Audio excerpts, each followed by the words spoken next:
बिस्मिल्लाहिर्रहमानिर्रहीम अस्सलाम वालेकुम नाज़रीन, मेरा नाम अरसलान हैदर है। मुझे आप मेरे फेसबुक और यूट्यूब चैनल के ऊपर इस वक्त देख रहे हैं। नाज़रीन, चैनल को सब्सक्राइब नहीं किया तो सब्सक्राइब कर लें, बेल के आइकन को दबा दें और ताकि आइंदा जब भी कोई हम वीडियो अपलोड करें तो आप तक बआसानी पहुंच सके। एक रिक्वेस्ट है जो हमेशा करता हूं कि अपने फ़लस्तीन और गज़ा के मुसलमान भाइयों के लिए आवाज़ उठाइए। वो आपके और हमारे अपने लोग हैं, उनके ऊपर जुल्म और बर्बरियत के पहाड़ तोड़े जा रहे हैं, उनके ऊपर जुल्म की अखीर की जा रही है। अपने सोशल मीडिया प्लेटफॉर्म्स के ऊपर उनके लिए आवाज़ उठाते रहिए। नाज़रीन, मेरे पास कुछ खबरें जो मैंने आपके साथ शेयर करनी है और जिसको सुनना आपके लिए बड़ा इंपॉर्टेंट है, तो वीडियो को पूरा देखिएगा। आपको मैं बताऊं कि शेर अफजल मरवत ने जो एक पाकिस्तान तहरीक इंसाफ के अंदर एक पाकिस्तान तहरीक इंसाफ बनाने की कोशिश की है, उसके ऊपर जो है वो पाकिस्तान तहरीक इंसाफ के लोगों ने उनको क्या जवाब दिया है। और इसके अलावा नवाज शरीफ साहब की जो मेरे पास एक जो टॉप स्टोरी है वो ये है कि नवाज शरीफ साहब की जो कंफर्म टिकट्स हैं वो अब कैंसल हो चुकी हैं। यानी नवाज शरीफ साहब ने आखिरी अशरे के अंदर सऊदी अरब जाना था और उसके बाद फिर लंदन उन्होंने रवाना होना था। क्यों कैंसल हुई है, इसके पीछे बहुत ज़्यादा जो है वो एक हकीकत है, जो आप तक रखना लाज़मी है, तो इसको ज़रूर देखिएगा। और इसके अलावा फिर मरीम नवाज़ ने 30 दिन के अंदर कौन से 3 अवामी मंसूबे शुरू किए हैं, अवाम को क्या-क्या फ़ायदा मिल रहा है। अज़मा बुखारी साहबा का ये एक दावा है और इसके अलावा अता तारड़ साहब का एक बहुत बड़ा दावा है कि वफ़ाकी वज़रा जो हैं, वो तनख्वाहें नहीं ले रहे। तो उसके ऊपर बात करते हैं। लेकिन शुरू में सबसे पहले आपको बता दूँ कि जो शेर अफ़ज़ल मरवत ने एक जो है वो एक ट्वीट किया, उसके अंदर उन्होंने, मैं आपको उसका बाकायदा तौर पे एक मफ़हूम बता देता हूँ। उन्होंने कहा कि जी, पाकिस्तान तहरीक-ए-इंसाफ के लोगों ने मेरे ऊपर जब तनकीद हो रही थी, तो मेरे डिफेंड नहीं किया। यानी पाकिस्तान तहरीक-ए-इंसाफ के कुछ रज़ाकारों ने और सोशल मीडिया के सार्फ़ीन ने सिर्फ़ मुझे डिफेंड किया, इसके अलावा किसी ने मुझे डिफेंड नहीं किया। शेर अफजल मरवत ने कहा कि अब मैंने फैसला किया है कि अब इस पार्टी के अंदर अपने कबीले के लोग यानी मरवत कबीले के लोग लाऊंगा और लाया हूं, क्योंकि उन्होंने कहा कि 20,000 के करीब मैंने लोगों को ट्रेनिंग्स दी हैं कि किस तरह से फेसबुक यूज करना है, किस तरह से ट्विटर यूज करना है, किस तरह से टिकटॉक यूज करना है। उन्होंने कहा कि अब मेरे ऊपर कोई भी किसी किस्म का अगर कोई बात होती है तो मेरा जवाब जो है वो मेरे कबीले के लोग देंगे। यानी पाकिस्तान तहरीक इंसाफ के वो लोग जो इस वक्त मेरे खिलाफ प्रोपेगेंडा कर रहे हैं, उनको भी जो है वो मुनाफे के साथ जो है वो जवाब दिया जाएगा। शेर अफजल मरवत साहब ने ये कहा है। शेर अफजल मरवत साहब पहले भी इस तरह की कुछ चीजें कर चुके हैं। पाकिस्तान तहरीक इंसाफ के लोग उनके ऊपर बहुत ज्यादा तनकीद कर रहे हैं। उसकी बेसिक रीजन ये है कि वो समझते हैं कि शायद पाकिस्तान तहरीक इंसाफ के पास उनका नेमुल बदल कोई नहीं है, या वो ये समझते हैं कि पाकिस्तान तहरीक इंसाफ में अगर कोई शख्सियत जो है वो इस वक्त सबसे ऊपर है तो वो शेर अफजल मरवत है। यानी अगर वो कहा जाए कि इमरान खान से भी अपने आप को सुप्रीम समझ रहे हैं, बाकी जो सीनियर क्यादत है उससे भी ज्यादा अपने आप को सुप्रीम समझ रहे हैं, तो ऐसा कहना जो है वो गलत नहीं होगा। ये मेरी अपनी राय है, गलत भी हो सकती है। अच्छा जी, शेर अफजल मरवत को जो है लोगों ने अब पाकिस्तान तहरीक इंसाफ के जो एक बुनियादी मेंबर्स हैं, उन्होंने ट्विटर के ऊपर खूब धोया और इस वक्त टॉप ट्रेंड्स के ऊपर भी मरवत साहब चल रहे हैं। और इसलिए अब पाकिस्तान तहरीक इंसाफ के लोगों ने उनको कड़ा जवाब दिया। उन्होंने कहा कि हर जितनी भी कोई भी पाकिस्तान तहरीक इंसाफ के अंदर किसी बंदे की वर्थ है तो only because of Imran Khan साहब है। और एट द एंड जो है वो इमरान खान साहब ही पार्टी के सरबराह हैं, उन्हीं की जो है वो सुपरविजन के अंदर सारी चीजें चलती रहेंगी। तो पाकिस्तान तहरीक इंसाफ के लोगों ने बहुत ज्यादा जो है वो क्रिटिसाइज किया है शेर अफजल मरवत को, और मैं नहीं समझता कि उनको इस तरह का ट्वीट करना चाहिए था। सेकंड टॉप लीड ये कि हमारे पास एक खबर आई और मैं आपको बाकायदा तौर पे कंफर्मेशन इस चीज़ की दे रहा हूँ कि जो नवाज शरीफ साहब है उनके कंफर्म टिकट्स जो हैं वो अब कैंसिल हो चुके हैं। उसके पीछे बेसिक रीज़न कुछ हैं, वो मैं आपको बता देता हूँ। वैसे तो प्लान ये था कि वो सऊदी अरब जाएँगे, उम्रा करेंगे, आखिरी अशर के अंदर हरम के अंदर क़याम करेंगे और फिर जो है वो लंदन रवाना होंगे। यानी अब ईद उन्होंने जो है वो अब लंदन यानी अपने आबाई घर, अपने आबाई मुल्क लंदन में करनी थी। तो अब जो है वो ऐसा नहीं है, उनको पाकिस्तान के अंदर ईद करनी पड़ रही है। उसकी रीज़न क्या है?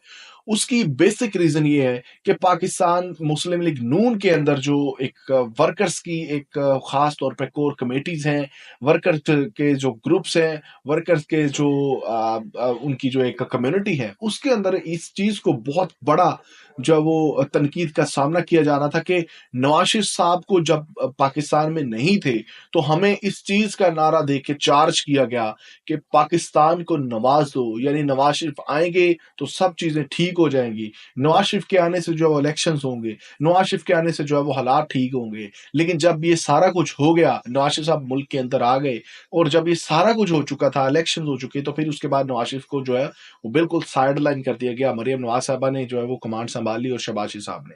तो पाकिस्तान मुस्लिम लीग नून के जो बुनियादी वर्कर्स हैं, उनका ये मुतालबा रहा है कि हर जगह पे जो है नवाज शरीफ को आगे आना चाहिए। तो अब जब नवाज शरीफ साहब को आगे नहीं आने दिया गया, तो इसके ऊपर बहुत ज्यादा जो है दबाव था। अब जब वो दबाव था, तो अब वो दबाव किसी तरह कम हो रहा था कि शहबाज शरीफ साहब वज़ीर आज़म हैं, तो चलो नवाज शरीफ नहीं तो शहबाज शरीफ सही, यानी नवाज शरीफ साहब ने इस तरह से जो है लोगों को गाइड किया कि जिसके ऊपर लोग मुतमिन हो गए। लेकिन अब जब नवाज शरीफ साहब बाहर जा रहे हैं, तो फिर वो लोगों ने कहा कि भाई वो लंदन प्लान कहाँ पे है जिसके अंदर नवाज शरीफ को लाना था, यानी नवाज शरीफ को हर जगह जो है वो आगे करना था, नवाज शरीफ ने तो मुल्क संभालना था। लेकिन अब ऐसा क्यों नहीं है?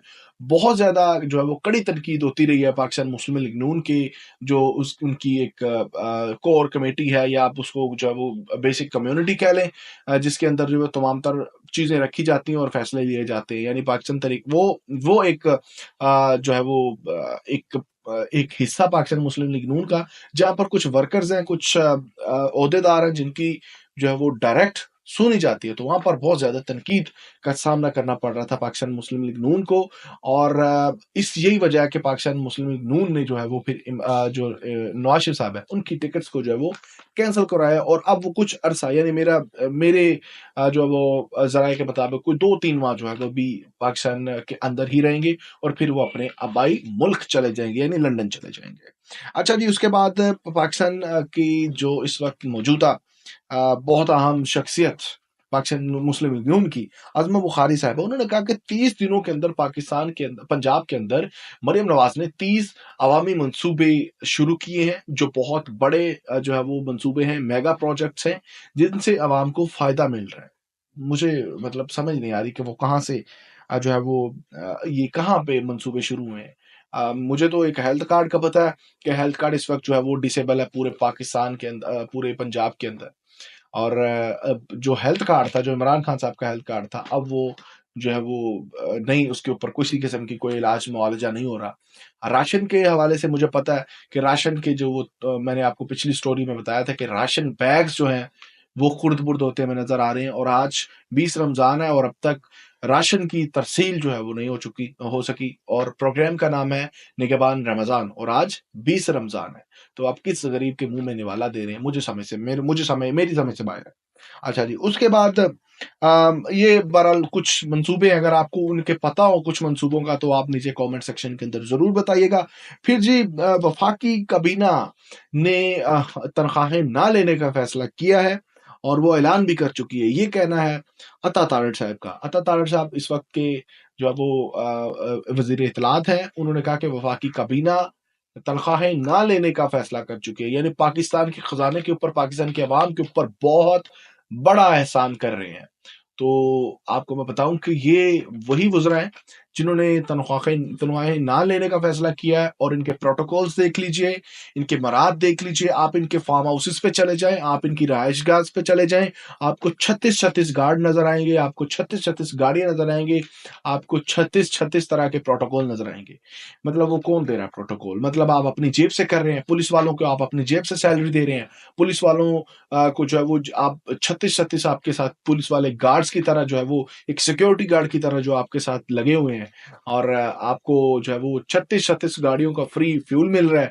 आपका जब काफिला कहीं पे जाता है, तो आपके साथ जो है वो तकरीबन जो है वो 10 थानों की पुलिस होती है, उनका फ्यूल आपको कौन दे रहा है? मतलब ये सारे प्रोटोकॉल्स, ये सारे मराहत, ये सारी चीजें, ये तनख्वाहों से मेरा ख्याल है कम तो नहीं है। मतलब आपकी तनख्वाह होगी 1.5 लाख होगी, 2 लाख होगी, 3 लाख होगी, लेकिन ये जो मराहत है, जो एक आपके डाले हैं, उनके एक दिन का फ्यूल जो है वो लाख लाख रुपए का आप खर्च कर देते हैं, और आपको आउट ऑफ सिटी जाना पड़े तो आप जो है वो मेरा नहीं ख्याल कि वो जो आपका जो एक टूर है वो 10 लाख से नीचे पड़ता है। तो आप कौन से तनख्वाहों की बात करते हैं? थोड़ी सी शर्म होनी चाहिए, थोड़ी सी हया होनी चाहिए।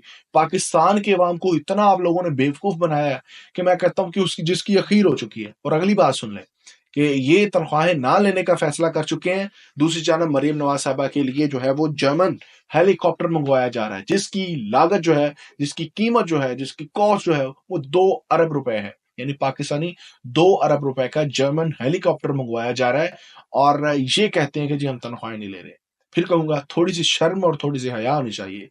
और ये जो मामलात आप लेकर चल रहे हैं, इस तरह से आप आवाम को ज़्यादा तक देर तक जो है वो बेवकूफ़ नहीं बना सकते। अपने मेज़बान अरसलान हैदर अर्ज़ कीजिए इजाज़त। अल्लाह ने